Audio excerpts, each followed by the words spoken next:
says. Everything's recording, everyone. Here we go. Chat room, hello and welcome. Show begins in 3, 2, 1. I was sent back to the future to bring you great lols.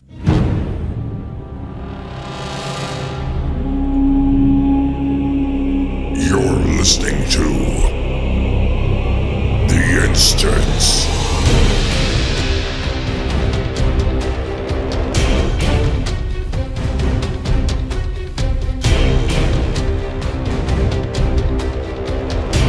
Hello, everybody. Welcome back to The Instance. This is The Instance, the World of Warcraft podcast and all things Blizzard show. Been here for a long time. It's almost 10 years. What are we going to do to celebrate? I don't even know. My name is Scott Johnson. It is episode 410. It's Friday, May 8th, 2015. I'm joined by Patrick from France. Hey, Scott. Patrick from I'll France. I'll have my proposals for a 10-year instant celebration on your desk by the end of the month. Thank you so much. Linda in accounting can help you with that if you need any help. It's fine. Excellent. All right. It might involve running around pentless for a certain amount of time. But, well, then you're already ready. Also with us, of course, Willie Dills Gregory. Hello, man. Hello. I think you should send anybody who's been subscribed to the podcast for the entire time a free Henry little figurine. Oh, that'd be a cool idea, actually. How would you ever know? I won't be able to tell. They'd have to be honest with me. There's no possible. Yeah, I'm sure that will work very well. Yeah, I mean, okay, just on the honor system, guys. Who's been subscribed for the entire time? Yeah, and you can't say, "Well, for 2 months I didn't have a phone." Sorry, you don't qualify. Nope. Yeah, I don't know what we're gonna do. It's a big landmark, and after about 200, you stop sort of celebrating the big numbers. Although I guess 500 is a pretty big number too. But to me, then it starts to get down to the years, and a decade of a show feels like you ought to do something for that. But probably, I have no idea what we're gonna do. I'm pretty close, actually. Though I think I came in episode maybe 10. Mm-hmm. Yeah, you should get a statue, a little Bobby Henry statue. That. Or maybe I'll just do a print and get real cheap. I'll do like a little... I remember you giving people birthday shout-outs. I'll just put that out there. Holy shit. That was like a big part of the show. Language.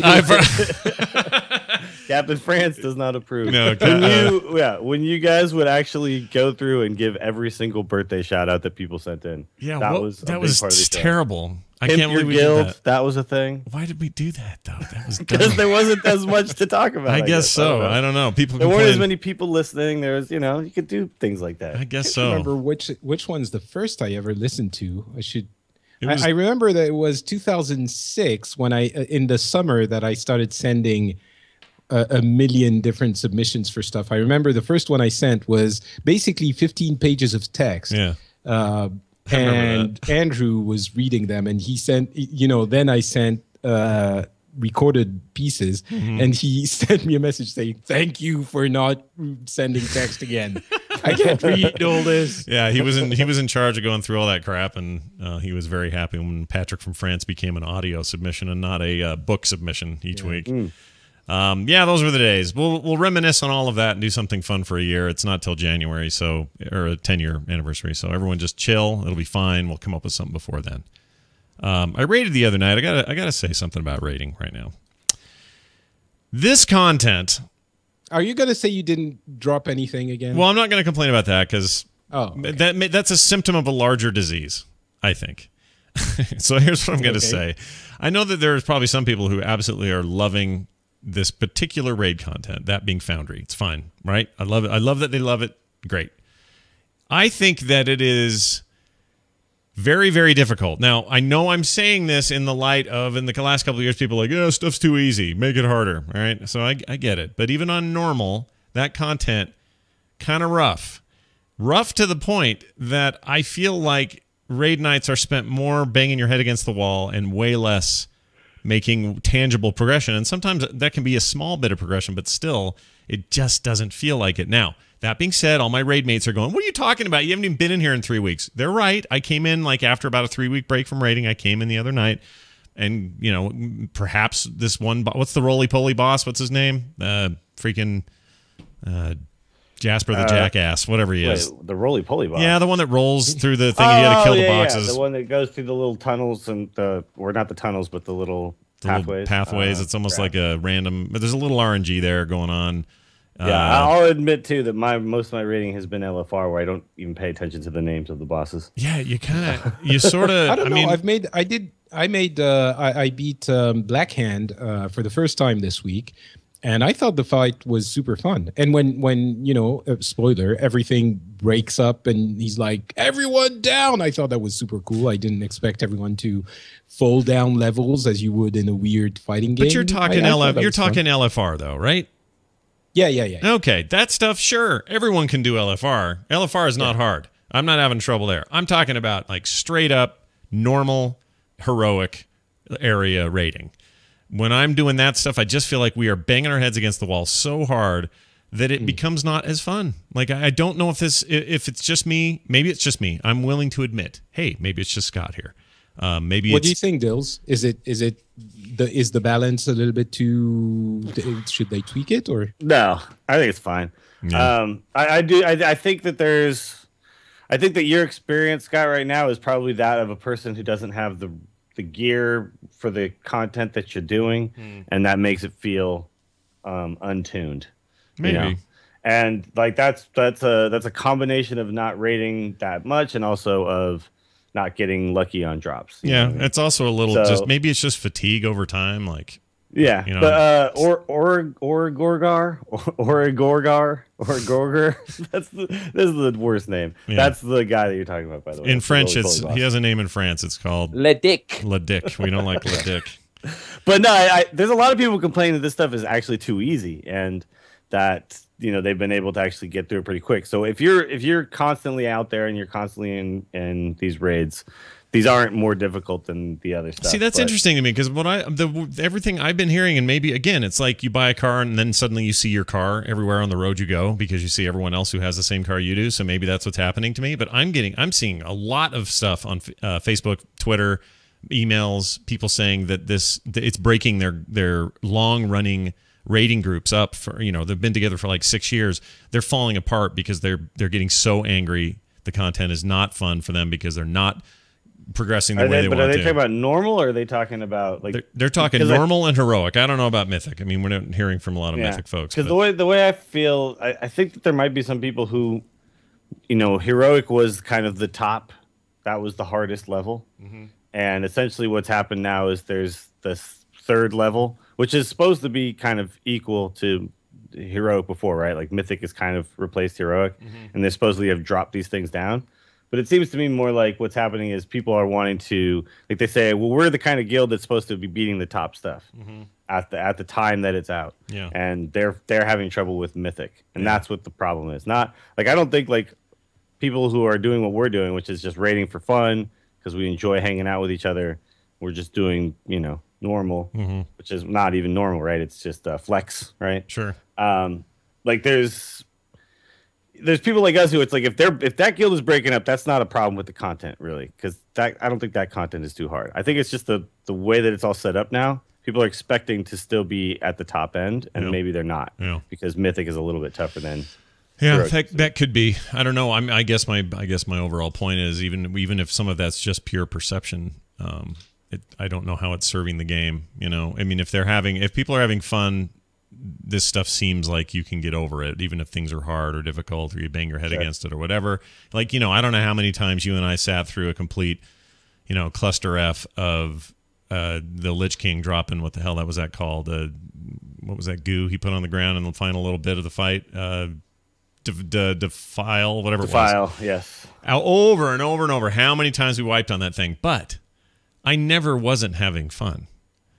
Like it was always exciting, always bare knuckle, white knuckle. Like let's get this, let's do this, and I don't know. It's just different now, and I'm willing to admit I'm not so close-minded not to think that this could just be, hey Scott, that was 6 years ago. We're kind of doing a lot of the same stuff now. Maybe you're just a little tired of it, or maybe even spoiled by the churn that is, say, Heroes of the Storm, which has got this different cycle of what you're doing, how you're winning it, and if you're just, sometimes if your brain is all like wrapped up in a certain thing you're playing, sometimes other experiences feel weird. You know what I mean? Well, yeah, I agree. I definitely think that there's something to that. I also think that the way rating is now is completely different than what we were doing with a really kind of lean and mean 10-man doing ICC, where everyone had defined roles, and those roles did not change.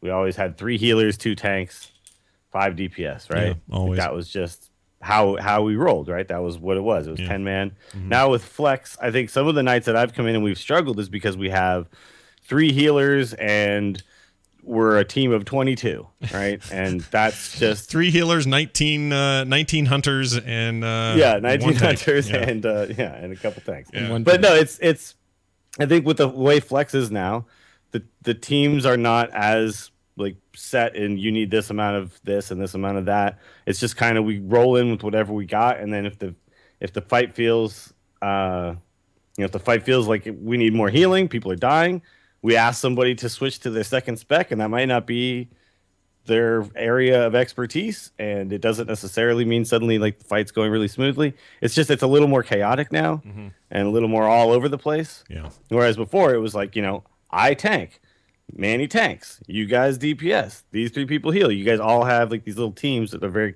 coordinated and know what they're doing, and you feel like you know what you're doing. And now you might just feel like it's just, where am I supposed to stand right now? What am I supposed to do? Am I supposed to shoot? And it's just a little more chaotic. It's a little more. It's a more complex dance every time now too. So that's basically what you're saying. This chaos comes from mechanics that require a lot more sort of skill moves and movement timing and things that you didn't. It's not as simple as stay out of the poop and keep your DPS up. It's stay on this wall and then move to this wall, and then you cannot miss this box before you hit that box. Speaking of roly poly dickhead man.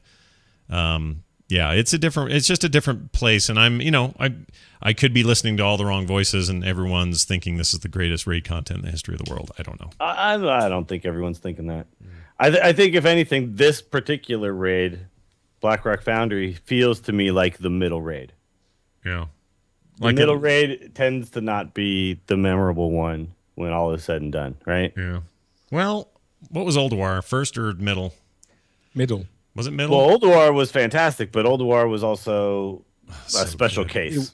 It was the first part of the middle, because then you had the what's the name of the thing? Trial of the trial. Yeah, it was TOC was also the middle, I guess you could say. Yeah, because it went next. But you can't look at ICC. You can't look at Wrath and say like, because that was the best that WoW has ever been, right? Like that was the most popular it had ever been.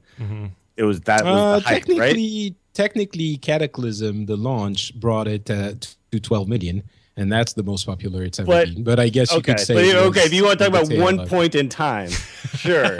But over an expansion, that went up in numbers, not down. True. It was also. I get what you mean. It was still on its initial swing up, though. I mean, that was still on a path of we're getting new players all the time because they're learning about this game 3 years into it. Sure. So it had that advantage. It's funny. But, the chat room is saying Karazhan and Black Temple, and people are talking about the one that was that they liked the most. I'm suspecting, tell me if I'm wrong, Scott, but I'm suspecting that ICC is the time that most people experienced their first real raiding experience. Karazhan was sort of a different beast, but that's when a lot of people really got into raiding. Oh yeah. For whatever reason, more people serious rating. Yeah, right? more. So I think that it would make sense that would be at least part of the reason why everyone remembers it so fondly. Sure, I think more people got an opportunity to somehow. I don't know what things came together to make that happen, but it was the first time I really took it seriously. I mean, we did a lot of Mag Therodon or freaking. Whatever early heroics, and it felt a little more spaced out to me though. It didn't it seems like we've now gotten into this. There's one raid, then there's another raid, then there's the last raid. Yeah, it felt to me then like it was a little more spread out. You just had Mag just like on his own, right? Yeah, you just went off and did that. Sure, and it was a short little chunk. So was Gruul at the time. So were other fights was the same way. Yeah, a lot of standalone big 25. Yeah, but then there was Hyjal and Black Temple. There was a bunch of stuff in TBC. Well, yeah, but see, like there wasn't some particular middle raid. There was just a lot of different raids over a period of time, right? Yeah. They were still getting their head around that stuff, I think. Now I feel like we've gotten to this thing where there's like, okay, here's the raid content that we have at the beginning. Then we got this one to bridge the gap, and then here comes the final boss of the expansion. Yeah. We've kind of gotten into that rut a little bit or something. I don't know if it's a rut necessarily, but like, what was the middle raid of Pandaria that nobody remembers? Thunder King, Isle of the Thunder. Yeah. Isle of the Thunder King. Did anybody like that? No. Was anybody excited about that? Not really. I mean, it was progression, but I remember not liking any of it. I barely did it. I remember I went there and I beat it on LFR because I just couldn't take it. I couldn't take it in regular, and I stopped raiding almost completely because I just was like, nope. Yeah. And that was it. Yeah. And then you came back for the Siege of Orgrimmar. Seriously? I didn't love Siege either, though. I mean, I came back for it, but I didn't come back and then go like, "Oh my god, I'm blown away." I enjoyed it, but it wasn't. It got me to like have fun again, though. Yeah, I was having fun. So I guess this is a reflection of the big news of the week. Well, let's find out if it is or not. All right, we may as well just get the big dirty thing out of the way, and I do want to talk to it as three mature adults who will actually look this from different angles, other than the way the internet tends to froth at the mouth when they hear news like this. But Blizzard Activision Activision Blizzard, I guess, had their earnings call for the previous quarter, and World of Warcraft has lost 3 million subs in about 3 months. Through the quarter. It is the worst drop in their history in terms of total people dropped within that period of time. It is not quite the lowest number we've ever been. They were at 6.8 million during the dip in Pandaria, and we're now at 7.3, so we're about a million up on that. 7.1. 7.1, is that what it is? Okay, yeah, so not much, but enough to, that's almost an entire MMO's worth of user base for some other MMO. That is still the difference between their lowest and second lowest point. But it is their worst drop in their particular history. That's $45 million in lost revenue per month if you count it all as $15 subscriptions, which you can't which it is. But, in Asia, it doesn't work like that. Yeah. So it's something like 12 or something like that if you average it all out. Yeah, it's much less. But still, chunk of change, not something shareholders necessarily want to hear. It would be the kind of number drop that would kill a lesser MMO or an MMO with a smaller base. I want to just cut through the hyperbole which exists in droves out there. I had people on Twitter just ripping me to shreds for suggesting that this is a dip that is a challenge and Blizzard's going to have to figure out ways to deal with it because clearly the game is at an age where it's more and more difficult to retain that number of people longer, and it's just such a weird time, and what a challenge it must be. And I got torn to pieces for what they considered all that to be big time apologies for Blizzard. I wouldn't say that at all. I think it's a pretty big challenge. For what? Well, they're like, basically they took what I just said, that I'm being an apologist for Blizzard, saying we should be harder on them for this loss. First of all, I don't know why it's up to anyone to be hard on anything. If 3 million people lost, if you're a player who enjoys Warcraft or even hates Warcraft, why do you care? That's already hard on them. Yeah. Why? I don't understand why. What's the need? Like, why do people feel like when somebody's going through a rough time, we should then crap on them more? Yeah, and tell them about how rough of the time. It's a weird mentality, man. Just be like, hey, man, this is what happened. Yeah. No, I think it's the fact that there's a lot of people that have there's always someone who says they dislike WoW right now, Sure. and they use this news as sort of a confirmation for themselves that they are correct in assuming that the game is not as good as it had been back when unicorns were exactly. and the truth is, obviously, there have always been people who thought that the game was not as good as the one before. It was the case for TBC, for Wrath of the Lich King, which we, spent 10 minutes reminiscing fondly on. At that point, there were people, saying that TBC was better, et cetera, et cetera. Now, obviously, the 3 million sub loss is not good news. I mean, it's not good news for anyone. And I'm sure Blizzard is not happy about it either. On one hand, I think you discussed it on the Boop Show, Scott. Yeah. They have been anticipating this for a while now, and titles like Hearthstone and Heroes and Overwatch, which is coming soon, hopefully, are the reflection of the fact that they know WoW is not going to last for 100 years, right? They know what they have to do, which is try to maintain WoW for as long as they can and do the best job they can there. And as we've seen with this expansion, I think they're doing an excellent job with the launch of the expansion, and then try to find other avenues to replace the business that they're going to inexorably be losing with WoW. But I think ultimately, I don't know about you guys, I didn't think it was going to go that far that quickly. That's the surprise. I would have been expecting them to lose 1, maybe 2 million. 3 is a lot, especially since it's to the end of March. So that's over a month away. A month away. Right. And presumably there's been even more sense, and we don't know how many until their next earnings call. But but I agree with you 100%. Like, it's a drastic drop. It's a huge drop all sort of at one time. But it also follows. This is like a rubber band effect. Like, it also follows a 3 million, essentially 2.6 million increase, which was like the hugest increase that they ever had. Sure. So when you get a mass, like when you talk about increasing that amount, that's a lot of people coming back to just check it out. Yeah, I agree. And a lot of those people are probably not necessarily in for the long haul. Like a gradual increase over time that we saw through Vanilla, Burning Crusade into Wrath, it was never 3 million all at once. No. Like that's very true. Yeah. From September to December. There's no question about it. I guess obviously they had hoped to not only, they did an incredible marketing job. I also think being 10 years old helped. Like, there's a lot of things that went into why Warlords got such a quick return so quickly for a lot of people. But I think this is the game they face now. It's no longer going to be, oh, this expansion changed everything for everyone, and now we'll retain these people forever.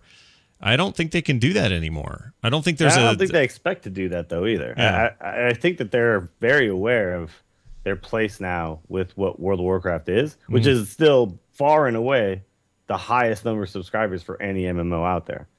So, you're talking about how, like, some people are like, this is the death knell of World of Warcraft to be at 7 million people. Yeah. If you were Guild Wars, you would kill to be at 7 million people. Right. If I had a penny for every time I've heard this, I would have a lot of pennies. At least $1 by now or something. The people just need to understand how ridiculous it is to suggest that 7 million people for an MMO is somehow the end of this MMO. Like, no, I think I don't think. I mean, I haven't heard this in this recent news. I think we've grown beyond that particular analysis of. I mean, I don't know. Maybe I'm wrong, but I haven't really heard people still saying now, after having been wrong 100 times, now still saying, "Oh, this is the death of WoW." I just think. I have. I definitely did yesterday. I got an earful yesterday from people who were like, because these people want it to be. They want it to be, and they're going to keep. It's like the guy who at the baseball game sits next to you and keeps predicting a home run, and then the one time he's right, he's so excited about how he was right. People are going to continue to predict the end. That's a great comparison. This guy yesterday said the only answer to this is to take all of the developers out and flog them and fire them all. And I said to him, do you really think that's the culture at Blizzard of all developers? The culture there is, what? We dropped 3 million subs? Let's beat everyone with a stick and then fire them all and then start over because someone needs to account. What a simplified dingus way to look at it. And somebody shot back at me and said, well, I have a job, and if this was the kind of performance I put into my job, they'd fire me. This is the most lack of comparative data performance ever. I think if the kind of performance you put into your job is take a game that was supposed to make maybe 1 million subscribers and last, I don't know, 3 or 4 years, and bring it to 12 million and make it last 10 or 15 or 20, I think you'd be commended, dude. Yeah. I don't think you'd be flogged. Fire those guys. Fire them. They're terrible. It's an awful thing. But beyond this, it's interesting that when you look at the curve of the announced numbers that we have, if you take away that 10 million subscriber announcement from back in December and consider it an oddity or an outlier, the curve is is very smooth. You know, it's a bell curve that got its peak at end of Wrath, beginning of Cataclysm time frame, and it started going down. And there are some bumps when you have a new expansion or a new piece of content, a patch, but it's more or less a regular bell curve. So it's not that surprising. And honestly, we're at 7.1 now, and this is very it's almost as high as what it was back in September, which was 7.4. So and it's, as you're right, it's above what it was in June, which was 6.8. So it's still, I think now, unless we get some incredible surprise again for the next expansion and it goes back to 10 million, which I don't think they can pull that trick twice. But the game is to expand the life of the game as much as possible, and they're doing a really good job at this. So you know, we're basically around 7. You know, between 8 and 6. We've been there since 2013.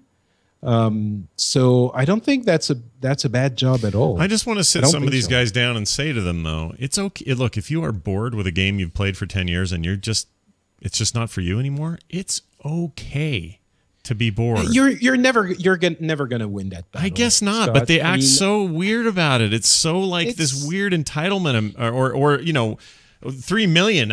See, I told you so. Blizzard's the worst company ever. You guys are in their back pocket. Blah, blah, blah. Why do you care? If you're not playing, what do you care? Why does it matter? There's an element of frustration. Maybe those people, you know, it's like love and hate are so close, right? It's people who maybe enjoyed WoW a lot a few years ago, and now they don't anymore. So they've decided they you know, everything has to burn because it doesn't provide them what it did for a few years. I mean, I remember for Diablo, I understand that Diablo Vanilla had issues, but you had people playing for, you know, 150 hours and then complaining that, this game is boring. And I'm like, you're not being rational. You know, I understand the game has problems. Maybe you don't like the way this or that works, but you've played for 150 hours. Either the game is not as boring as you're saying it is, or you have mental health issues. Yeah, the way I look at it too is, you know, what you said earlier is so true, and I just want to reinforce this a little bit. Blizzard has shown a strategy that I think is very forward thinking, and one that didn't exactly sneak up on us, but if you think about it, it kind of did. You know, they talk a lot last BlizzCon about how excited they are about moving in new directions, new games. They're feeling freed up to do smaller experiences, Hearthstone being this great pillar of that and all that. And what they've done is not only done all that creatively, but they have also become the company that says, look, the MMO market is basically us in a very big numbers sort of way, and it's shrinking. And we know that, and we see that. We need other streams of revenue. We need other games to be popular. We need other strategies to work. And they've been doing that. They've been chipping away at that for years now. Not last minute, oh, no, crap, we better do something. Hurry up, make 3 more games. It's been this process over time. So well before any of these ups and downs, Blizzard knows what their forecast is. They're some of the smartest people out there. So, you know, to me, it's very forward thinking. People should look at that and say, yeah, it's actually kind of exciting that Blizzard understands the future and kind of sees their place in it and knows they have to evolve and change. And if that means that they have to acknowledge that they have the biggest yet still shrinking MMO in the world, and they can't be the World of Warcraft company forever, I don't know how any of this is a bad thing. Well, but you know, it's not. all right, they're not that company anymore, and they know it, and that's why they've got 5 games now that you can play, and soon to be 6, and 3 of them have a lot to do with the World of Warcraft universe, right? So they still are the company of Warcraft, right? And that, but I think they knew a long time ago when they started really working on developing new titles that this was around the corner. This particular thing, this exact situation where they were going to start having a little bit of a hole that they needed to fill in revenue, and people got diverted, things got shifted around, and you know, you're talking about 30 million people playing Hearthstone. Like, yeah, that's insane. It you know, like, come on, like, are they struggling as a company? I don't think so. Yeah, keep in mind that they combine the numbers of both Hearthstone and Destiny in this earnings call, and Destiny. So they're saying total they had, what was it, 50 million between the two games? 20 million for Destiny, 30 million for Hearthstone. But it's not really comparable because it's not at all. Destiny people pay to everyone pays to play the game. Right. But I guess what I'm saying is the performance of Hearthstone has to be off the freaking charts compared to what they expected. Oh my God, it's insane. And it was, I mean, they've said that publicly. They did not expect Hearthstone to be the juggernaut that it has become. And that's just because the game is awesome. But yeah, good point. Just to finish up on the numbers, just to be the the contrarian for just a second, it's possible, in a universe of infinite possibilities, that there is a way to make WoW constantly better and keep it interesting for new people all the time and get the game to 15 and 20 and 30 million. There maybe, the devs are not doing what they should be doing. Maybe there is a way. But honestly, given everything we've seen and given the fact that we thought initially the entire market was 500,000 and that it kept growing. And every time it kept growing, we thought it can't grow any farther. It can't grow any more. I think really evidence and rationality suggests that they've done beyond the best that anyone could do with this game. So yeah, it's possible that there's something else they could be doing, but I really don't think it's likely. Well, everybody wants to armchair quarterback this thing and tell them how they should be doing it, but I agree with you 100%. I don't know what else you can expect for a game that needs to toe the line to some degree. It needs to be the game that we all know it to be, or else players who play it aren't going to want to play it. And you can't let three people who say, it should be about hats, so let us make hats or something. It can't be, you can't listen to that and go, okay, well, we're going to uproot everything. It's like me saying, well, we've had the instance for a long time, but starting next week, Patrick will be naked. Dills is going to talk about sports the entire time. Hey there. And I'm gonna review iOS gem matching games for the first half hour. You can't do it because, and one guy out there may love that idea. He may have been his idea, but you can't do it. I'm not disliking it. I'm just saying. And not only that, it will only run in certain apps now, and it's gonna, you can't change fundamentally what it is so much. People want WoW 2. Well, what do you want WoW 2 to be? They WoW. tried. They tried. Overwatch is the result from, at least partially. They had Project Titan, right? That they stopped. And they said, well, it doesn't really work. And we're going to take bits of it. And we're going to take new ideas. And we're going to make Overwatch. But Titan, from everything we've heard, was an MMO, like the next generation of MMO. And they realized it just, it doesn't work. Yeah, it's not fun enough to justify. Because look, here's another trend everyone's ignoring. The thing isn't shrinking just because WoW's shrinking. The entire genre of MMO is shrinking. People aren't releasing or announcing big, new, crazy MMOs. ESO did not do that great out of the gate. They're on console now. We'll see how it goes there. MMO did. No MMO has, exactly. And they're kind of getting to that point, at least in Europe and in the Americas and in some degree Asia, where they're like, yeah, guys, we're not sure that this is like 06 anymore. This is a very different world. Do people care as much about this? Should they be smaller, more boutique experiences and less of these trying to be these juggernaut moneymakers? Like, it's just come to that place. And Blizzard's in the same place. They dominate the place. It is essentially their market in so many ways. Other MMOs just come out and look a lot like WoW and play a lot like them anyway. So what better way do you want your so riled up about this? Well, it's easy to get riled up because about people get riled up at him. Like, that's the thing. Yeah, I guess people get it's really when the internet essentially what we've done is we've put ourselves in a position where people to a lot of people we represent Blizzard. Like, we're a Blizzard that will actually respond to them, right? In some ways, even though we're not at all affiliated with Blizzard and have no ties to them, right? Actually, right? Yeah. But to a lot of people, we are the talking, walking representation of Blizzard to them. That when they tweeted us, we might actually respond. Yeah. So who are they going to pick to come after when like this happens? Where they're like, "See, I knew it. I knew WoW sucked. Yeah. All right, at Scott Johnson, let's go." I had a guy just start doing it. I had a guy email me 2 weeks ago that said, "I heard Chris Metzen's coming to BlizzCon." I said, "Yeah." He said, "Can you please?" Nerdtacular Or no, I'm sorry. Yeah, he's obviously going to. Sorry, I meant Nerdtacular. I said yes. He says, "Great. Maybe you can ask him why." And I can't remember what it was, but why blah blah blah sucks. And I'm like, I tire of it. Listen, we love to be in the conversation. The conversation, when it happens rationally, is very interesting to me. And there are plenty of you with rational things to say. In fact, our listeners probably a cut above the average mob of angry gamers, I guess. But there is just a certain part of this business that is just so unsavory sometimes. It's just such a back alley with like chaos and ridiculousness that it gets me fired up. It's funny. I have a group of people who are Windows and Windows Phone apologists who apparently, I think they really hate me, and they've become like trolls. And anytime I talk about anything, they find a link to Windows and Windows Phone and come hassle me with it. And I've always thought that I could weather the kind of comments on the internet because I've been public on the net for a long time, and I know that you shouldn't feed the trolls.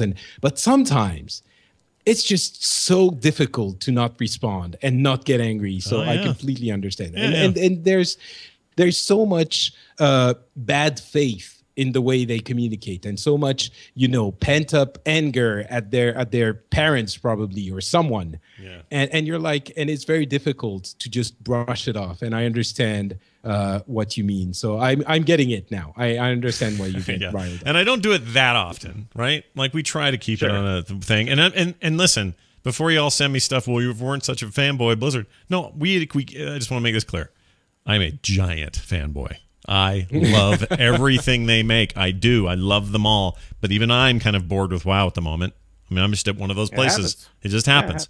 And it usually. I want to point something out about the graph, though, real quick, because there's a little debate in the chat room right now. Where so like this is the biggest drop. Everyone's going, this is the biggest drop. That's clear. We're aware. But if you look from Wrath to Kata, right, there was actually like no movement at all from the end of Wrath to the beginning of Kata. And then it's just like a gradual decline. Then because we've now reached the declining point where we're not at the highest point ever, because that was the highest point, there was nowhere to go. Like there was no more people to join for Kata, right? Right. When we got down to 9 million, when Mist is about to come out, we jump up, right? But we jump up a certain amount of the people we'd lost, right? Right. We continue to go down. We get to the end. Now we're all the way down to 7.5. Draenor comes out. We jump up a huge amount because now we've lost so many people that there is that many people to gain back, right? Right. That big uptick is because there are 5 million people missing right now. So if we get half of those people back, that's a huge swing. Yeah. Now, those people now have all left, right? They all came and they said, oh, we're excited to try it again. It's not doing it for me, right? So we're out. So this looks like this is the hugest problem that Blizzard has ever had, biggest drop ever. You have to remember, like I said at the beginning, this is a rubber band effect. It followed the biggest uptick, and you cannot then go only look at half of this story. You can't say the downfall is the only part that matters here. The uptick also matters. Yeah. Like that's the thing. Yeah. Well, it tells the story. Sorry, go ahead, Patrick. Go ahead. Oh, sorry. No, you're fine. Because you're right. There's such a huge pool of people. Although they said there's at least 100 million people who have tried the game. Now that might include the trials, but I'm sure there's a lot more than 12 million people who have actually owned the game at some point. So we might see this happen again for the next expansion, or maybe the one after that. The pool of people who might be interested in coming back is, you're right, a lot larger than when we were almost at the highest we had ever been. So it might happen again. You're right. Maybe it's going to become a seesaw, in which case the way you solve the problem, I suspect, is to release more expansions. Mm-hmm. And hey, absolutely, and you're making money off of each one of those. So. And weird little ideas like tokens, for example, and having it be possible for you not to leave.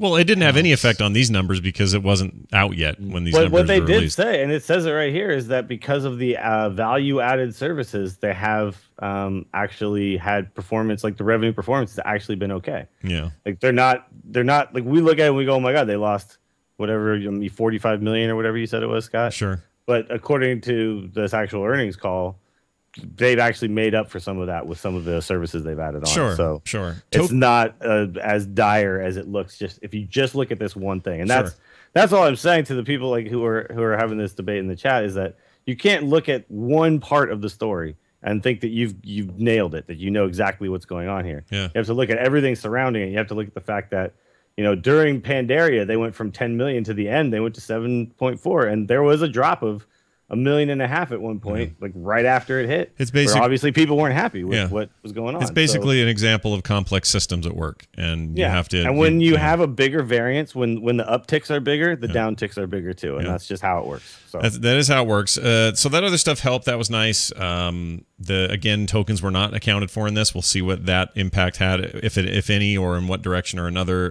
in the next quarter's earnings call. So we'll have a ways to find out about that. But Heroes of the Storm has 11 million beta signups as of this date. With their launch in June, that's looking good. Amazing. That's insane. Yeah, I had no idea it was so popular. 11 million beta. So the Blizzard betas are usually very polished, and that's obviously no exception for Heroes. But 11 million. I'm sure some of those just checked it out and didn't play. But there's always some for a beta. 11 million. I could have swore that it was, somewhere around maybe 2-3 million. I'm flabbergasted by that number. Big numbers, I think, more so lately. Also, they flooded the market a bit with some keys. I ended up giving away about 60 keys at one point. Yeah, I got so many, but I don't. Yeah, it's like I can't give them away. Everyone's already got them. Either already got them, or they're running out of friends to give them to. So they're definitely making a push in that way. But also, that game is freaking great, and I've not had this much fun with a new game. And I can't tell you how long. It's been a very long time. Let's just think real quick, though, because that 11 million is a big number. And that's also, that's not the total number of people that will play it. But if you talk about League of Legends, there's something like 70 million people who play it every month. It's a dinky drop in the bucket so far. But but for a thing that's not even released yet, technically, and is still just in closed beta, and is now at 11 million beta signups. It's a good number. I mean, they are well on their way to be at the very least. Blizzard has done the thing no one thought they could do. At the very least, they are a third MOBA to pay attention to. That is at the very low end. At the mid end, which is where I think they're going to end up, this will compete very well in that mix, and I think it's great. I mean, there's definitely room for more esports, definitely more room for MOBAs and this sort of exciting kind of gameplay. But I think people were going to write it off and say, no, it's the baby MOBA. Nobody cares. I think this proves they care. I think it puts it in a place where they'll do well. I don't think there was a lot of people who said that. There were a few who were initially, fans of Dota 2 or League of Legends who thought it was a little bit too simple, but it was still fun. I don't think you went in different circles than me. Yeah, you haven't talked to enough League players. Jesus. I see so many people saying that this is the dumbest, most simplified MOBA they've ever seen. There's no chance. Items, lol, get out of my face. Those League people want blood, and the Dota people not too far behind them. They don't want this game to do well. I don't know. Maybe I just hang around intelligent people. Apparently, sorry. That won't stir anybody up. But no, part of it is, Patrick, because this isn't on you. It's on me for listening to a lot of this trollishness.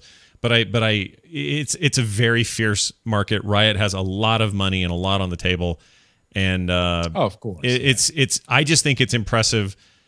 And it takes a company like Blizzard, okay? Because there's plenty of pretenders to the mobile world that want to try to do something, and there's some that have come and gone and not done well or have done well or whatever. They're the only one that really could pull off a third MOBA that could compete, at the very least, compete enough to be a good third tier thing to keep your eye on. All I know is I am completely addicted to it. I freaking love it. Yeah, it's great. And I've tried a few others and haven't had the same kind of. I've actually tried all of the ones, and I haven't had the same experience of just getting in and having a good time from the get-go. Yeah. And getting to that point where you feel like I just want to play this all the time. This is all. Just want to master it. Ooh, I got a new character. I want to see why Tassadar was so popular in Heroes of the Dorm. Ooh, why he is rad. Okay, but I'm not good with the wall. Or, there's 1,000 things that I'm always thinking about with that game and what I want to try to do and be. And I can compete, and I'm pretty good. I'm on teams that win. It's not it's not a thing where, unlike Hearthstone for me, where I kind of suck, it's latched on in a way that I never expected. So whatever magic juice they're pouring on this thing, I'm eating all of it up. Just loving it. All right, there is some other 6.2 stuff and a couple other things we'll get through here real quick before we do some calls. Most excited about the adventure guide, which is coming with 6.2. They explained a little bit more of that, showed some UI. This is the description in 6.2. It introduces the adventure guide, which acts as a landing page of sorts for our other in-game journals, and makes it easier to find content and activities that are relevant for your character, where you're at in the game, what level you are, and so on. I like that a lot. They're always, again, talking about entry points into a game that is big, formidable, been here for 10 years, and is potentially on the decline and has a different kind of, less of an attraction to younger players, perhaps. I feel like this helps answer that, because there are times where you'll come in and go, I don't know what the hell I'm supposed to do. Where should I go? How should I be? Great, someone's got a question mark over his head, but why are those blue? How come his is yellow? We all are used to these things, but I have a feeling that new players boosting to 90 are still not exactly knowing exactly what to do. It's not as hand-holdy as it maybe could be, and some people hate that, but I actually think this is a good move. So I'm excited funny. about that. I was very excited about the adventure guide, and I'm really happy that you thought it was really exciting too, because I felt a little bit guilty about the my level of excitement for this thing. Yeah. The thing is, it takes, WoW has always been the MMO where you don't worry too much about a lot of things. You just go to the quest guy and do what he tells you to do. And this, the way I understand it, is sort of a meta quest thing. Mm-hmm. You just open the journal, see what it tells you to do, and go do it and have fun doing it. It almost becomes, a little bit Diablo-ish in a way, I guess. You just open the thing, go where you have to go, and just do the quest, and then you're happy. And you've done some of the content that that is appropriate for you. Yeah. And of course, it's not going to be for everyone, but for my gameplay style, I think it's going to fit perfectly, because now I've become very casual in WoW. I log in, once or twice a week, and there's so much to do. It is a little bit overwhelming. Mm-hmm. And this is going to supposedly take a look at your item level, your level, what quests you have, all of this. And it's just going to tell you, hey, why don't you go do this? Yeah, of course, you can ignore it. You can still go and do your thing, but it just makes it even more hand-holdy, and for me, I think that's good. Well, in the theory, it could come in and say, hey, Paladils, you've not done your legendary ring thing or whatever, and you may not have logged into that character for a long time or realize that you were that far in the chain. You could, oh, really? Cool, I'm like 10 feet from there. I'm going to go talk to that guy. Like, I don't know how it's going to be in practical use, but it seems on paper. I haven't actually tested it, but if it works in the fashion that I'm expecting it to work, it will be very cool, because there are times I log in and I'll say open up my achievements list or something like that and look for something that I'm close to finishing or is nearby me or something like that. Mm-hmm. And you have to, like, the overachiever mod will show you what's nearby that you can actually go do. Right. But outside of that, I'm just kind of, scrolling through my quest log, scrolling through achievements, figuring out what my next move might be sometimes. Mm-hmm. And it's not very organized. Yeah. So and his name, he really does have a character named Paladils, by the way. I really do. Yeah, he's great. All of my characters have the word Dills in there somewhere. He led us heroically through ICC, as I recall. Yeah, that's right. Yeah. Death Dills a little bit, too. I got Pandills, of course. Yep. Panda. You got Dills Dini, who's my mage. Yep. Death Dills, the Death Knight. Yep. War Dills. Yeah. Straight up Dills for your hunter. Yeah, just straight up Dills. Yep. No, yeah, he's the original. I like it. I like the theme. Rob Pardo, remember him? Big deal there at Blizzard for a while. He left, and a lot of people thought it was over some weird creative differences about the direction of things, but he had a lot to do with the Hearthstone launch, so he's credited with a lot of that. Kind of a big deal with Blizzard for a very long time. He left last summer. Nobody really knew where he was headed, but it appears that he is now working with Unity, the engine people, with their latest release, Unity 5, as what they are referring to as a creative advisor. He makes a global tour to meet with developers, where he's traveling around talking to people. Blizzard used the Unity engine to create Hearthstone as a point of reference. And, that's interesting. It seems like a little quieter role. Like, you don't have to be quite as... Must be nice, to just, like, get the get the credentials required to then just slip into an advising role and then just get paid pretty well to just talk to people. Yeah. About what you've done in the past, that feels like, I mean, I don't know anything about any of this, but it feels to me like this is a not temporary, but sort of a side thing where Unity was like, hey, would you want a little bit of money, by which I mean a lot of money, to come and do this for us? And he was like, well, I've been out, I've been chilling for like 8 months.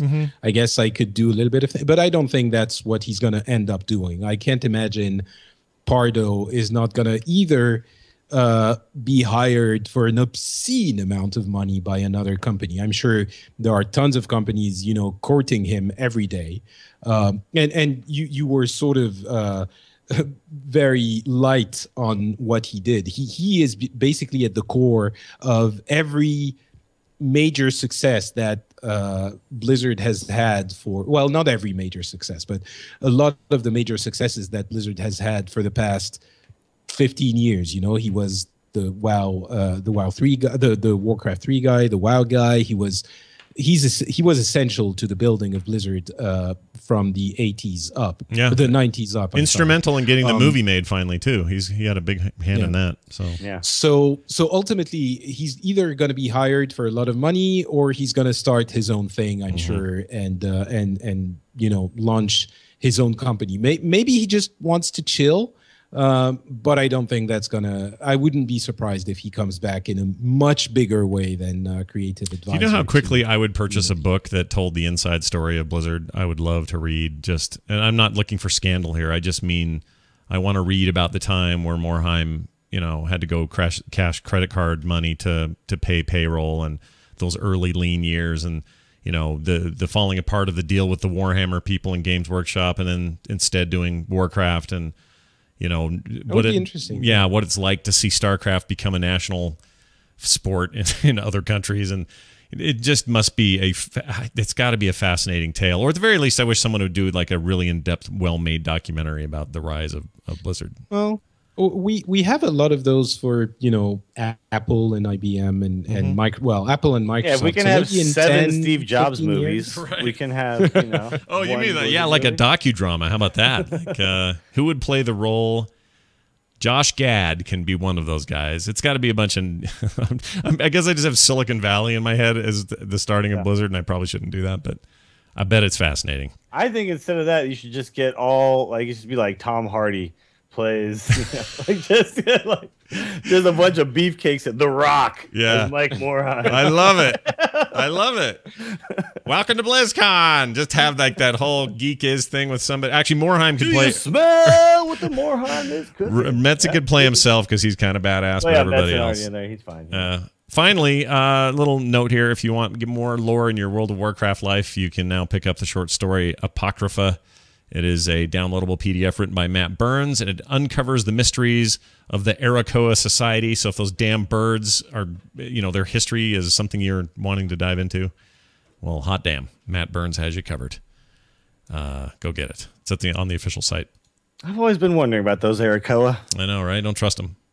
They get the voice. They're one of their leaders has the voice of Megatron, and I don't like that idea. So the really annoying thing about them is when it's spring and the trees are getting all springy and they sit on the branches and poop on you. That I hate that. Yeah, right. Well, French. It's terrible. Yeah, France. like come on, you're sentient, man. You don't have to be pooping up there in a tree. Sentient man. I like that idea. All right, here we go. Let's do some of these. Hear ye, hear ye. Why, it's the town crier. That little kid you hear laughing, he starts learning how to drive as of next Saturday. He'll have his learner's permit. So think of that. Think of that. Oh, man. I don't want to think about it. Let's talk about this instead. You can call us, leave us voicemails at 801-471-0462, or you can email us, theinstance@gmail.com. That's theinstance@gmail.com. Send attachments and or emails there. Keep them short and interesting. It'll make it on the show. Here's a question about consoles. Hey, Instance Crew. This is Dark Lorenzo from Harry Pete server. Hey, with Blizzard coming more and more onto console platforms, I was wondering if you could shed some light on some boxes that I've been seeing on the internet by off-brand, being other brands other than Microsoft, coming out with like Alienware has their own consoles. Maybe you could tell us what those are, because I've seen them around, but I don't know what they are. Maybe you can help.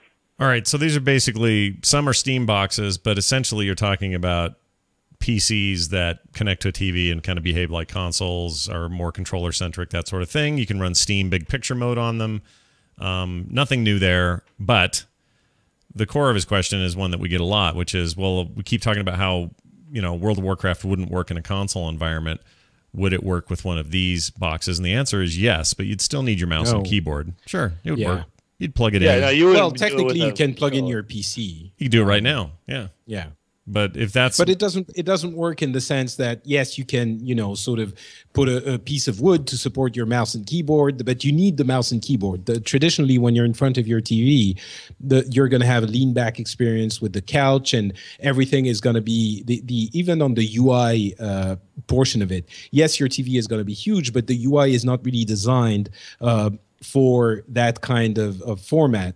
Some UI elements are still going to be relatively small because supposedly you're 15 inches away from your screen. Here you're going to be a lot farther from it, so unless you have a giant TV, the text is going to be unreadable. The text for quests, when you're going to have to click on something, it's not going to be as easy. All of this, and just the fact that you have a keyboard and mouse as you're sitting on your couch, it's not the most comfortable thing. Yeah. It can work, and I'm sure some people do it, and we're going to get some emails saying, hey, I do it all the time. It works great. And yeah, technically it does. Right? I had WoW running on a TV once just for fun on a big 50-inch just to see how it would work. But it was unusable long term because I'm not going to sit there with a mouse and keyboard on the couch, like you said. I'm not going to get resolution to a place where I can finally read text and not have to walk up to the TV and see what's going on. I'm also not going to use some other third-party trackpad-y garbage that's going to try to mimic what it's like to use a mouse and keyboard. So it's not very practical. However, I've always maintained, and I believe this more now than ever, after playing a lot of Diablo 3 on console, they nailed that interface. And they did it in a way that it was a complete overhaul of the traditional Diablo interface, and they made it work. So what I mean by this is, do I think Blizzard could do it? Yes. Do I think they ever will? No, because there's no other big motivations to do it. There was with Diablo. There's not here because they've got a base. They know what that is. They're not desperate for console numbers. I don't see any reason why they would ever do it. Listen, the console market is enormous. As big as you think the PC market, the PC gaming market is, the console market is. That's where the gaming money is. It's in consoles. If there was a way that it could work on consoles, I think we would have seen WoW a while ago. I'm not sure you're right, though. I think it's shifting, dude. I think I'm not saying you're not wrong about traditionally the way the market is where consoles are where the big money is. I feel like there's a weird shift back, though, right now. Then you are smoking something. But why do we need World of Warcraft on there? What about, so Diablo went over there. What about Heroes? Yeah, Heroes could work, sure. Heroes, they Overwatch, have plenty of other kinds of Overwatch would absolutely work on a console. Hearthstone would work. Hearthstone would totally work with a controller. You could do that. If you put Hearthstone on like the PlayStation Network, where you can just download it and whatever, and they don't buy a box, and you just get it. It's like free to play. Boom, here you go. It's on your thing now. People buying packs on their PlayStations. Like, there's no reason why none of this could happen. So they could definitely they could totally do console. It. Sure. I just don't think it's with World of Warcraft. That's all. Yeah, it's just, from a company perspective, if your game is going to work on another, if your successful game is going to work on another format, the only reason for not doing it is that you don't want more money. You're like, no, I do not want that money you want to hand me.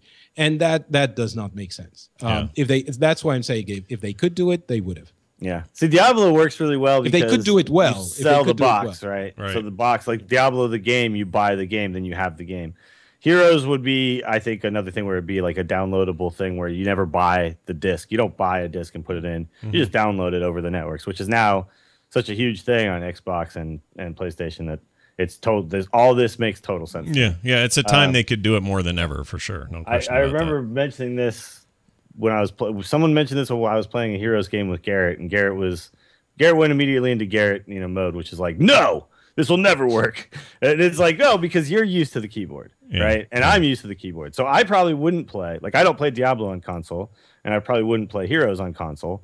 But plenty of people who've never played any MOBA on a keyboard with a mouse would feel totally fine playing. They'd be separate. They'd be separate player bases, and they're too. Not us. Yeah, and they'd be split off. Like that's the thing. You have to remember, like, your experience isn't the same as everyone else's. So even though, like, I think that I wouldn't want to play Heroes without QWE and a mouse, other people are going to be totally fine with it. So like, and it could separate.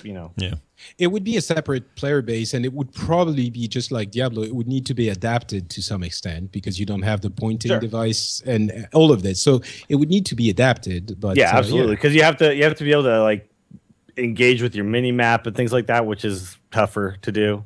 So there'd have to be concessions made and UI changes. But I feel totally confident that Blizzard could figure out how to make that. I mean, if they can put Hearthstone on my iPhone on a tiny little screen, they can put Heroes on my console. It's funny. It's funny what consoles do to things. Like, I don't ever play melee characters on the PC version of Diablo, but I play almost exclusively melee characters on the console. And I think the reason is, even with those innovations in the interface, it's not so simple for me with a wizard, for example, to use a teleport ability on a console, because it's not that same sort of, well, I'll just put my mouse up here and that's where I want to go. Yeah, you don't put the mouse where you want to go. Yeah. It's very different that way. So it would have challenges with all these abilities that are already in the game, even at this stage. But absolutely, absolutely, it'd be more smart casting and stuff like that, and that's where they'd have to figure things out. They'd have to have some sort of.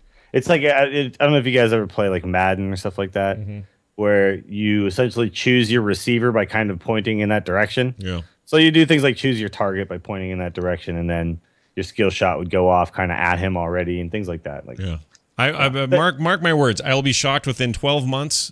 There is at least not an announcement or even a full release of Hearthstone on consoles. I'm shocked they're not there already. To be honest, it's so easy for them to port that over there. I think honestly what it is just the money was in mobile first. That's probably where you're going to get, because mobile gaming is absolutely massive, and this game is like tailor made for it. Yeah. So they just you need to do one thing at a time. So I think they just concentrate on getting that going, and then now we got that. What's the next step? Yep. Definitely not WoW on PC. And one of these days, Patrick, you're coming on the Boop Show, or I'm coming on Pixels, and we're going to have it out about the state of PC gaming and why I think it's on a rise, and why console gaming is starting to change to a point that it may not be even relevant in a couple of years.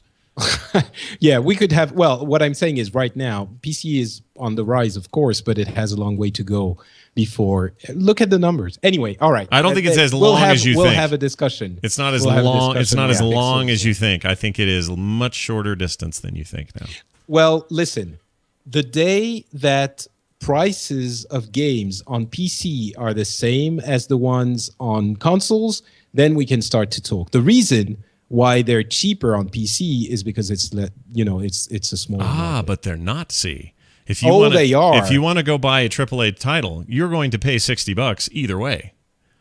Well, I don't know. What are you doing in France? You don't. Okay, France. I don't know what's happening in France. Okay, well, I was the naked ladies are dancing. But here in America, no. If I want to get like Advanced Warfare on the day it comes out, or this new Call of Duty, whatever the third one is, what's it called? It's Black Ops 3. Here, at least, they're the exact same price. Yeah, 60-60 across the board, and it's not always true of indies. Yes, there's definitely some changes or differences between indies versus console where they do cost more, but AAA titles are, they're parity. So I want to move to France suddenly. Yeah.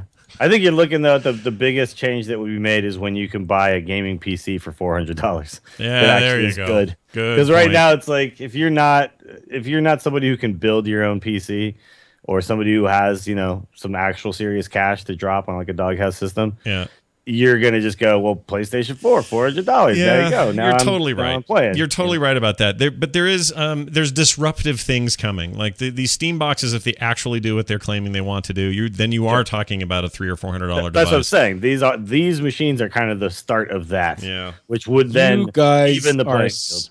You're smoking something, and I would love to talk about reality. I'm smoking reality. A big, nice, rolled up blunt of reality is what I'm smoking. All right, well, we'll talk about more of that at a different time, but it's a worthy topic. Class balancing. Here's a call. Hey, Instance Crew. This is Bob from Servo Malganis. I was just wondering, with the class balancing that they seem to do every single patch, it just seems to push one class, one spec above the other specs. Like I play Death Knight, and next year it looks like I'll be playing Frost instead of Unholy. And, with Hunters, it's, one spec higher than the other mages. Every single class is the same. So I was just wondering what your thoughts were on that. Thanks. Love the show. So, part of the reason, the reason that changes on the regular for players now is because, they make a change in a patch and they tweak some numbers around, and then suddenly survival isn't my best choice for rating. Something else, marksman is the one to choose because I'm getting more DPS output or whatever. I don't know how you get around that, but they're not trying to necessarily make one better than the other. No. They're trying to balance, but the fact is the player base figures it out. And then once the smartest people in the room figure it out, they then post that on the internet, and then everybody changes what they do. And then Blizzard goes, and then Blizzard goes, well, crap, we can't swing too far the other way and just nerf that right away. We have to, these are the challenges people don't think of. I cannot imagine a more difficult job than was Greg Street, now whoever's there now. Is it Arsalan or Arsalan? He raids with us. What's his name? Holinka. Well, yeah. In his case, PvP even more so. I don't know how they do it. I don't know how they keep track of all that stuff, all those variables, all these changes. Everything affects everything, and it's just so one innocuous change, you're gonna you have a chance of proccing lock and load an extra time. That alone can change the balance of everything. So you have to domino effect everything. I don't know how they do it. They try their best to make it as even as they can, and then it's just impossible to actually do because there's so many abilities and so many variables and things that proc, and then you'll see after maybe a big change is made that they'll go back and they'll adjust things slightly, right? They'll move the percentage from 10 to 12% or something like that on the damage bonus you get on this one particular ability, in the hopes that then they will move the one that's the lowest closer to all three, and then they'll all be the same. It's just never going to actually be all the same because there's just too many variables, and that's just how it is. Yep. There's always going to be one that's going to be better than the other. It's not because they're attempting to. It's not because they go, we don't want you playing Frost anymore. We want you playing Unholy. It's because they're trying to do their best, and everybody figures out what the best actually is. Yeah. No, actually, all of this is wrong. Having worked at Blizzard for a little while, I can tell you that the way they do it is that they look at the classes and the specs they like to play and buff those in the upcoming patch. So you're saying that they all play Hunter? Basically, everybody at Blizzard doesn't everyone? Yeah, because Hunters right now are so OP that clearly they love Hunters and hate everything else. Well, this is good to know. I definitely feel like the Hunters have been at or near the top of the DPS meters for quite some time. Yeah, so it must be that they are all preferring them and not liking other classes they've made. So I like feeding the beast here, Patrick. This is a good idea. Let's get some people riled up. We got one more call. They hate Paladins. Yeah, yeah. We got one more call. This is about cosplay at BlizzCon, and it's a very interesting point about tickets and who goes and all that stuff we talked about a couple of weeks ago. This is Adam from Ontario. On the topic of the ticket sales from last show, I personally know a few people who are into the cosplay scene who have tickets and are going to BlizzCon this year and have spent 0 minutes across any Blizzard game. If Blizzard were to take control of the sales again, one option might be to have a few simple requirements, such as requiring a Battle.net account and maybe a few easy to achieve hours on at least one game over 1 to 3 play sessions. Anyways, keep it up. Love the show. See ya. So this is based on Terpster's assertion that if somebody was to get into BlizzCon, they had to at least play a game to earn the ticket or whatever the whole thing was. And this was an interesting point. There are a lot of cosplayers, for example, that only buy tickets to go and cosplay, and they don't care about the games. It's interesting. Yeah. I don't know how many. They care about the games to a certain extent. They care about the style and the fashion of the games. But you could have... I mean, really, if you want to do this, you're trying to make a convention, you're trying to make it for gamers, you're trying to cater to gamers. Gamers really like cosplayers. They like people who are there dressed up as some of their favorite characters from these games. So you could have a certain amount of cosplayer tickets available. Yeah. Patrick, if you're going this year, what are you going to dress as? What's your plan? The Scarf Man. Annoying Frenchman. Oh, well, then that's too easy. You don't have to do anything special. I don't actually believe that. He's the least annoying French person I know. All well, right. yeah, out of all the other French people person who are all really annoying, you're the one who's the least. You also have the least stereotypic accent. You have the least Oh, stereotype. but I can do that. Yeah, if you want to do it. I can. Yeah, you actually say I am- th instead of z, which is Yes, I can do the French accent very easily. Actually, this is the real way I speak French. But when I speak with you, I try to do a slightly better English accent, but it doesn't always work. Fantastic. So- Yeah, I feel like you just when you speak in that type of accent, your just mouth is just full of saliva. It's just you just need to hock a loogie, man, and move on. Get that thing out and go back to the Patrick voice. All right, that's it for the show. But we said at the top of the show that we were going to have a brief conversation about what each of us thought of Avengers 2. I realize this is completely out of nowhere, and if you haven't seen the movie, chances are there could be a spoiler here or two, so you may want to get out of here. So I'm going to tell you all this stuff real fast, and then we're going to talk about Avengers real fast, all right? So go to theinstance.net. That's the website. You can get all our subscription stuff there, join the blog, hang out, whatever you want to do, links to our forum, store, all that stuff's there. The Instance Show, Instance Show is the Twitter account. I'm at Scott Johnson. Dills is at Willie Dills. Patrick is at Not Patrick. Our theme was created by Matthew Oxley. Big thanks to Paul Swickard, keeps track of the website. And, of course, more shows like this at frogpants.com. All right, everybody else, if you don't want to hear anything about Avengers, get the hell out of here. If not, stick around because we're going to talk about it now. All right. You know what? I should start it with this because I actually have a theme we can use. Hold on. Okay, here you go. My least favorite line in the first Avengers movie, not this new one, but the first one. I don't get why you don't like this. I hate it, but here it is. I don't see how that's a party. Okay, there you go. That's our theme. Let's get started. All right, Patrick, you saw the movie. That's sexist, Scott. You can't believe you're talking about Black Widow in such a sexist way. Yeah, at all. Bringing her up at all seems to elicit quite the attack. Like, we should just ignore the fact that she exists. Yeah, it's really weird, or what gender she is. Patrick, you've seen it three times? Yep. Okay, I feel like you're the most qualified to go ahead and first here and tell us what you think. So basically, premise. I adore Avengers 1. I think it's the best movie ever made. I think it might be the best thing ever made by anyone ever. Jeez. And that includes, the invention of the wheel, electricity, and the internet. Okay. So I did have pretty high hopes for, Avengers 2 in the sense that I really wanted it to be great. So there you go. That's the way I went in. I was trying to be realistic and thinking that it couldn't be as good as the first one, but expectations were irrationally high. That being said, expectations were not met. And I think I like the movie. I wouldn't have gone and seen it 3 times if I didn't like it, but I think it lacks a lot of what what made the first one great, which was the first one felt like it captured lightning in a bottle. It felt like everything that it tried to do worked. It was, some movies have funny scenes and action scenes and interesting scenes and good comebacks and good one-liners.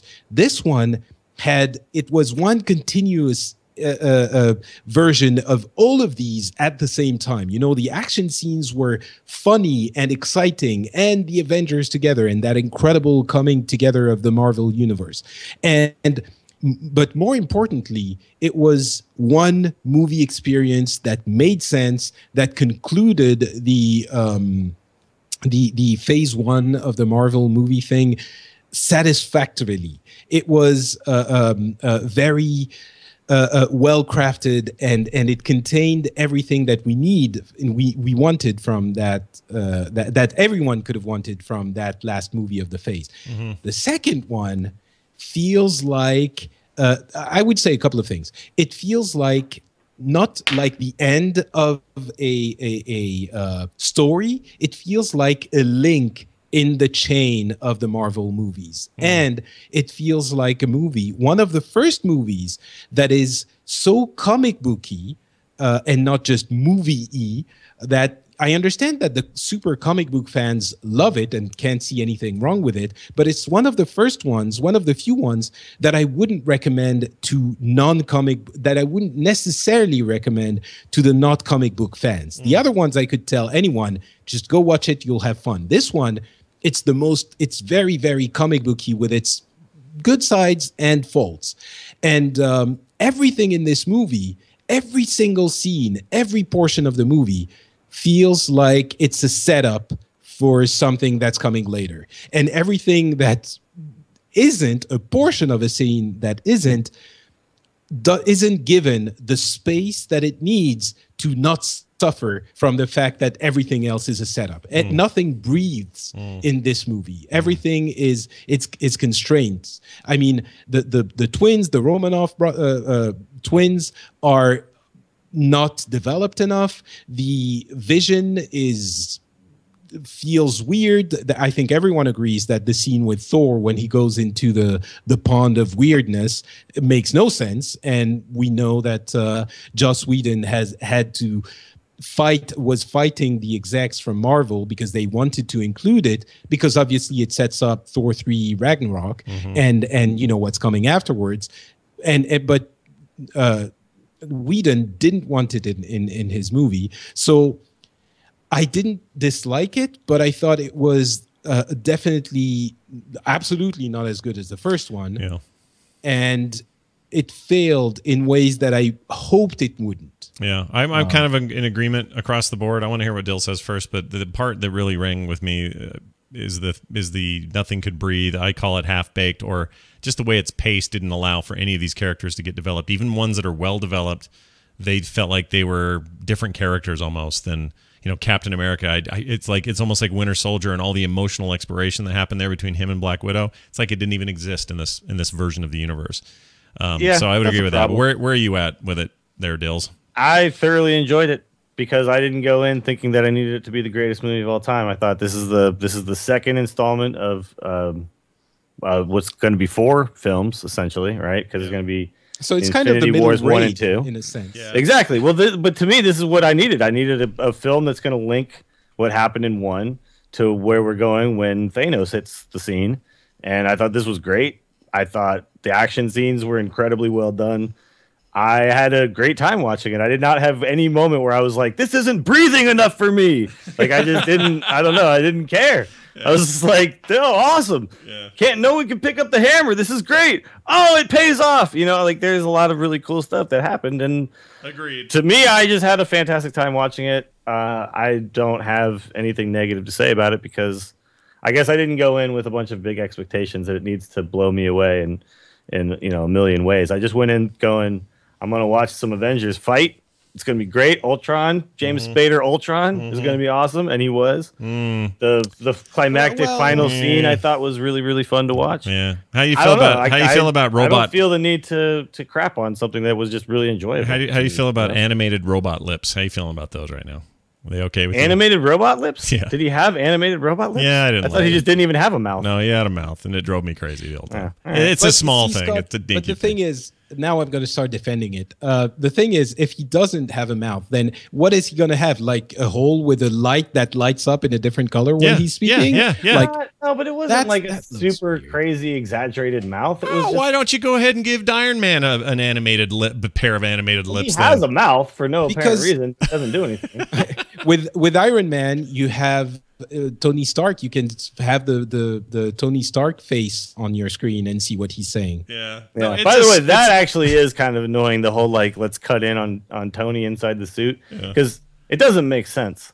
Like you go inside the suit and there's apparently like a huge vast space of blackness around his head. Yeah. But he's inside of a form-fitting helmet. It's a little weird. That's what you think doesn't make sense. No, it doesn't bother me. But if you're gonna like nitpick stuff, and that's all I'm doing. That's all I'm doing is nitpicking. Because honestly, I thought he was okay. I thought he was a little more jokey than I expected. The trailer sold him as very ominous and Darth Vader-y, and he turned out to be a little more wacky, and he was more like a smart-ass robot. Yeah, he was like the Joker is the best comparison I could think of. He acts like the Joker a little bit.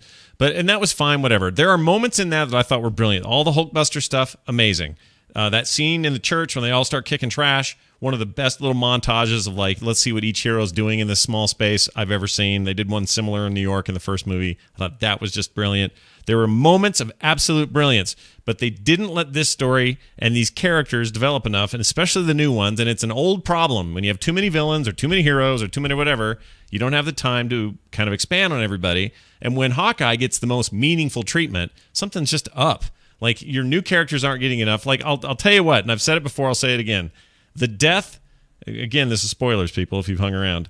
The death of Quicksilver had about as much emotional resonance as a 1980s commercial for, Folgers crystals for me. Like, it was just like, oh, okay, well, thank goodness you hardly developed him, because out he goes, I really, I had to do it once. I really hope we get an extended version on the Blu-ray. And, it feels like this movie wasn't written the way it was presented to us. And we know that Whedon had, like, his first cut was 3 hours and 15 minutes or something. And I'm sure it shouldn't be that long, but movie's only an hour and a half, though. Like, I think 90 minutes is too short. Why didn't they go a full 2 hours? Well, that's the thing. I mean, if you're the movie is two hours. The movie's and 20 20 minutes. Oh, is it? I thought it was shorter. Yeah. So look, you felt like it was 90 minutes, Scott. You had a great time. The thing is, though, like, you can't do everything for every character, and to expect them to be able to, I think, is just expecting too much. If you want to give every character like full backstory and full development, you're gonna have a 3-hour movie, and no one's gonna ever want to go see this thing. I just felt like well, you first can't of all, do all I of would that, see you know? it. I would see it. Well, yeah, you would, but I mean, you But- lose a lot of the casual audience. But you have to agree that the twins were underdeveloped.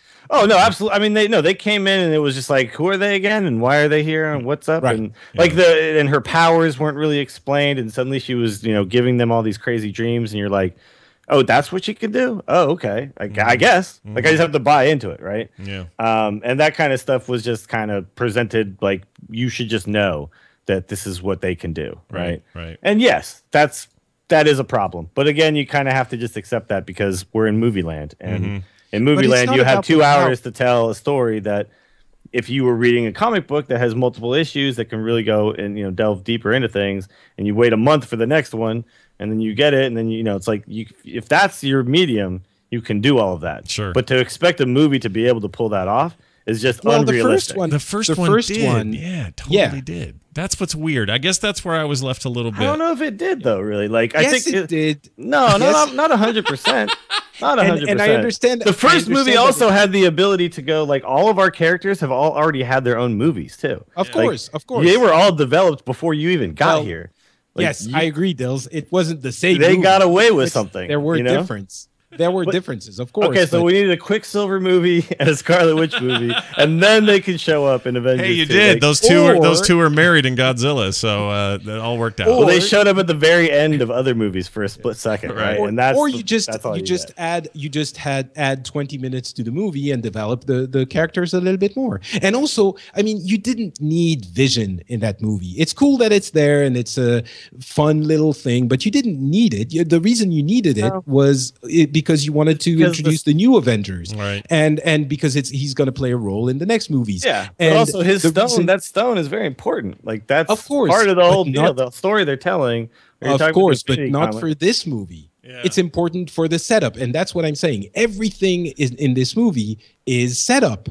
It's all of it is stuff that is important for what's going to come next, or stuff that makes you laugh because you're being winked at and said, hey, look at this thing that happened before, and that because you've seen all the other movies. It's Thunder King raid. It is the Thunder King raid. You're exactly right.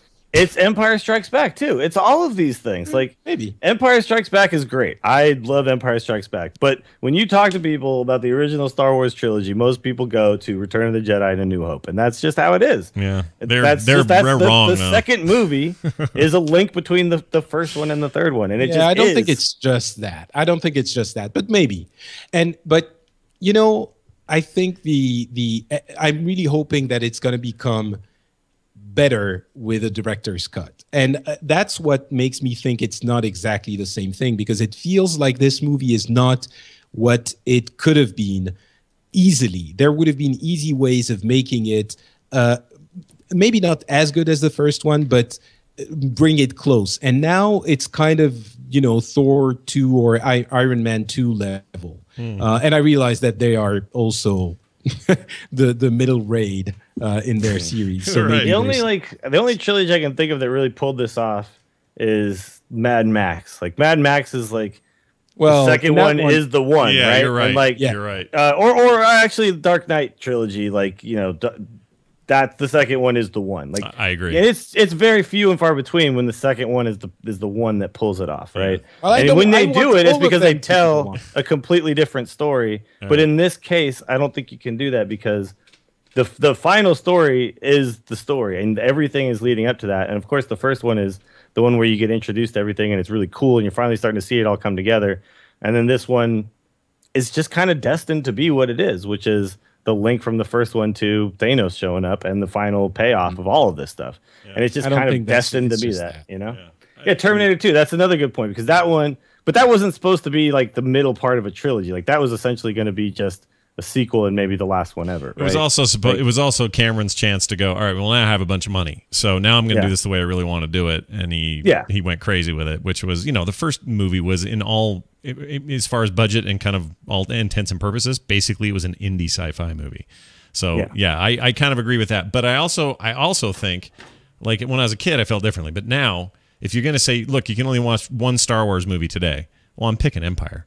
Because Empire is my favorite by far. The third one's got too many Muppets in it, and the first one's okay, but again, they're just getting started, and they got weird buns on their heads, and I mean, I love them all, but I mean, most like I'm just saying, like the general populace tends to think of the first and the third one, but I'd love Star Wars fans. I think are definitely on your side. I love Empire. I think Empire has some of the biggest moments of the entire thing. Yeah, I'm just big on Marvel continuing the thing they've done well, which is develop characters and make them likable and deliver all the action and stuff you expect as well. And the first movie did that really great. This one did it okay. It's still not the worst movie ever. It's not even the worst Marvel movie. It's good movie.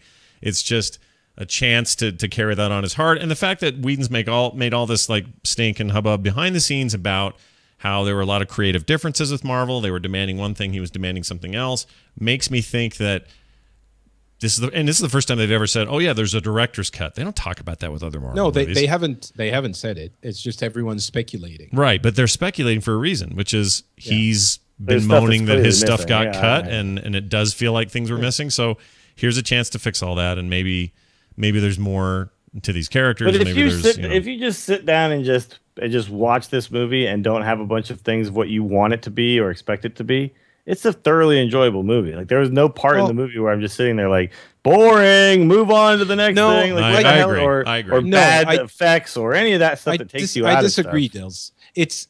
I disagree. I think that you can watch the movie and dislike some things, not just because. Look at the relationship between Stark and Ultron. There are some incredible missed opportunities there for exploring that relationship. Stark feels completely weird. I mean, in the movie, the character doesn't feel right. He's created this thing and he laughs for half a second and then that's it. You sort of understand where he's coming from and then he just goes and blasts stuff. But there's no coherence. I guess that's what bothers me the most. There's very little coherence to all of the movie, and the mind-blowing thing about the Marvel movies for everything up until this one, almost everything, is that they managed against all odds to make comic books movies coherent and believable and grounded and making sense. And this one, it's the first one where you really have to suspend disbelief and think, oh, well, it's comic book logic, so it's okay. The other ones didn't do that. Yeah, I do kind of feel though like Stark's character was consistent in that he's just kind of a cocky a-hole, right? And that's like he's not going to admit that he was wrong. He's going to admit that that what happened isn't what he intended, but not that like they gave him I screwed up here. It's like they gave him less. They gave him less shit for creating a world-destroying robot. It's true. Like there should have been more to that. Absolutely. They gave more shit to Captain America for being upset people were swearing. You know what I mean? There was also look, I'm not going to disagree that there were certain things that didn't quite work, but I'm saying that because we had expectations is why they didn't necessarily work. Whereas like a little kid's going to watch this with no expectations and just love everything. Oh right? yeah. And I'm with you. I'm with you. Hulk that you can immediately is on his side later on, and literally to the point where he's threatening other people to not get in the way of them making Vision, right? Right. It's like, whoa, you were just a second ago like what? And then he said a couple things. Now you're like, yeah, all right, let's go. We're gonna, that was a little weird, and I recognize that. Sure. And Ultron's plan, you don't really understand it. Why does he want to destroy humanity again? Because they have to evolve, or what? Yeah, to create peace. Because he's the Joker. He's a robot Joker. His original objective was to create peace on Earth, right? And peace on Earth. Yeah, but then he's like, they'll be given opportunity to evolve, and they it just he wants to watch the world burn. I understood that part because he was saying you extinguish all life on Earth, and then it resets, and the next thing that comes along will be better. Yeah, that made sense to me. I got that part. Like that didn't seem out of place. Yeah, the logic would be that they would start over and just do the same thing again, and you'd think that he would. I think he was just chaos in a box. I don't think. But it was a theory, and it was his theory, and he was running with it, and he's a robot, and he can't, whatever. Like that's fine. I don't need comic book storylines don't always need to make perfect sense, and oftentimes they're insane. Like they're absolutely insane. Like a Vision originally, it was like Ant-Man's brain or whatever. Like it's just like all this crazy stuff. Like there's so much. That is weird exactly stuff what I was saying. It's comic book logic, and this is the first time that we have to resort to this to explain anything in the Marvel cinematic universe. For all of the other movies, you didn't have to say, "Oh, but it's just comic books." Thor. Even Thor makes sense. Even Guardians. For the love of Captain America, his first movie was brilliant. You completely understood the character. Guardians of the Galaxy, same. And I understand that they're making a ton of super clever things, even in this one. Like the thing with the hammer is absolutely brilliant, and it makes you completely understand why they trust the Vision. Halfway across the movie, the reason why the Vision has a cape. You just need one look to Thor, and you're like, yeah, sure, why not? He sees this, he needs a cape, and it completely makes sense. But there are also a lot of other things where you have to resort to, well, it's comic books, and comic books are stupid. Yeah, and that's too bad. And that's why I'm disappointed. I think big floating neon looking AIs floating in a room as representations of AI, and them actually coming together and touching each other and becoming Ultron. That kind of stuff always drives me nuts. I always have a little trouble with like interface, but again, it felt grounded in Tony Stark's laboratory to have all these like cool, holographic images in front of me, can move around and flip around and make little 3D models. I mean, we're actually getting close to that in reality. But these two throbbing, talking voices in the room that are supposedly, his robot AI and now this alien AI kind of hanging out and chatting with each other and taking one another over. That's where they start getting into weird territory. But you know what? They're heading into the cosmic universe. They're about to do some Thanos shit like you've never seen before, and maybe they're just preparing us to park our brains at the door big time. Well, yeah, I mean, if you're going to introduce Thanos, where you're talking about I can destroy the everything, and then somehow it's going to come back, you're gonna have to stretch you're gonna have to leave movie world for a second and go, this is comic book world we're in. Like everything that dies gets to come back later. There's none of this needs to make sense. It's just magically magical people and magical things happen. And because if you read the Infinity Gauntlet story, that is some straight up craziness. Like that, like you just like, what the hell are you talking about? And every time they touch on it, I go, oh, they're gonna do that, aren't they? They're gonna do it.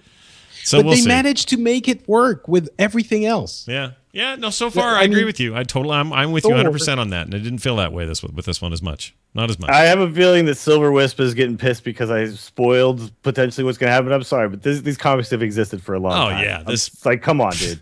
Settle down. Since hey, Silver Surfer is silver and rides on a surfboard. I just want to let people know. I mean, this is you can't call spoiler alerts on comics that have been out forever. Patrick, speaking of language, I just want to play this for you real quick. Here you go. Who the fuck are you? All right, just wanted to share that with you. All right. Why am I asking who the duck someone is? I can't remember. It was something in the show. Who the fuck are you? I beeped it, obviously, but it was pretty good. I don't remember why. Right. Oh man. I think that'll do it for us. So there's your little, your fun little extra, folks. This week we didn't plan on it necessarily, but there it is. Hope you enjoyed it. Patrick, anything to mention before you go? You got anything to pimp? Yeah, sure. Go listen to Pixels on FrenchSpin.com. We have a fantastic episode with Matt Lees from the beginning of the week. It's really fun, and we discuss a lot of about geek culture and how we have actually won the battle. Like that's it. We have inherited the earth. Wow. And also how DLCs are, you shouldn't pre-order, or why people getting pissed off about the Witcher 3 DLC are a bunch of idiots. Oh, well, I can't wait to hear that. Dills, anything going on with you, sir? Nothing big on the horizons outside of the normal TAC podcast, of course. So check out The Angry Chicken and check out my stream, twitch.tv/WillyDillsSF. I should be streaming this weekend a little bit. I was unavailable most of last weekend because of, things. IRL. Yeah, good stuff. But always an entertaining time. So check that out. I would just drop a note here that Terpster and I relaunched Hypothetical Help this week. Something you can actually help us make, because we're not doing it for free this time, but people love it, so we're bringing it back. If you want more of it, go to patreon.com/hypohelp, HYPO help, and help Terpster and I do that. We recorded an episode Tuesday. There's a new feed up. You can get it. It's out there and in the wild. It's going to do it for us. Thank you, everybody, for joining us. We'll see you next week. Later.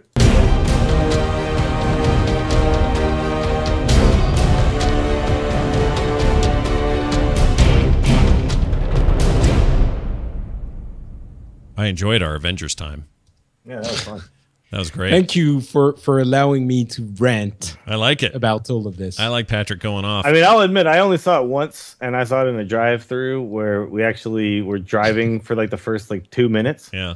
So, but I understood what was happening because I still had the sound on. I could still see the thing, but I was still trying to find my spot. Yeah. Well, but it was never bad to me. And I understand your guys' criticisms, but I guess to me, it's when I go into a movie, I generally tend to just go I'm just going to let it happen, and I'm not going to expect anything. Had a good time, and obviously you liked it. Yeah. We expect more of our moving pictures entertainment, sir. But is that better? You say that that's clearly better, but is it better? Because I had a good time and you didn't. Yeah. So who had that? It's all opinion. It's all opinion, and only one of us saw it 3 times, and so that's impressive for a movie that you were slightly disappointed with that you actually saw 3 times. So I think it's important to note, despite the fact of whatever misgivings you have, you still really liked it because you went 3 times, right? Sure. You didn't go 3 times. Yeah. We have a subscription movie thing, so I only pay €20 a month, and I can go to the movies as much as I want. So really? It's just that's cool. Isn't it? I don't think we have that here. Yeah, I don't think you do. It probably is something like that somewhere, but not where I live. France with their monthly movies and their They've cheaper video games. Everything. Yeah, Scott. Exactly. Socialist video game price decreases on PC. Yeah. So look, I might have a better time when I go into a movie theater because I turn my brain off, but you're just having a better time in general. Right. Government rules. Free prostitution. What else? What's next? Sheesh. All right. You both have a fantastic day. We'll talk to you guys later. All right. Thank you, everybody. We're done.